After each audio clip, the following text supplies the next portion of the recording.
I found out the hard way why nobody brings a suitcase on a backpacking trip. Welcome back to Finding Myself one adventure at a time, where I share the highs, lows, and everything in between of solo travel. Today is day 32 and 33 of 93, so let's get into it. I found the thing with solo traveling and backpacking is that it ebbs and flows. One day I'm having the time of my life and think I could do this forever, and the next I am exhausted and overly emotional, thinking, what the heck am I doing? While I do think it happens throughout the life cycle of the whole journey, the hardest the first month to 5 weeks.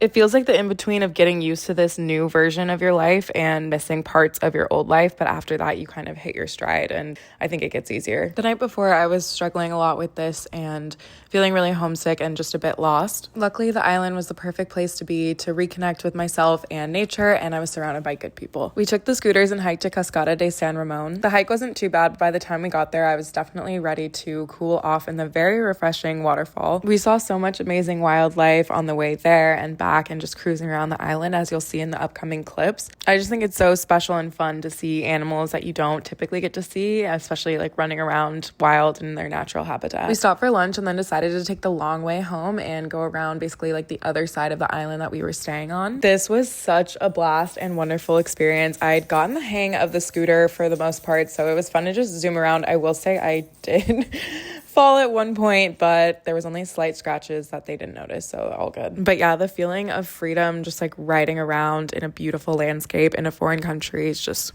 top tier. For our last hurrah the next morning, we decided to go kayaking. I'm not a big kayaker, but the boys wanted to do it, and I'm down for pretty much anything. I'm glad we did though, because it was beautiful and we got to see a bunch more animals that we hadn't before, like turtles, caimans, and even bats. While it was an enjoyable experience, towards the end I was feeling like their little girl from Holes. I'm tired of this, Grandpa. That's too damn bad! After our little excursion, it was time to not only leave the hostel, but also the island entirely. Had to figure out how to get my suitcase up not only a huge hill, but then also on the scooter so that we could bring it back to the drop-off for the rentals. It all worked out thanks to some very helpful people, but this is a friendly reminder: do not bring a suitcase on a backpacking trip. It's called a backpacking trip for a reason.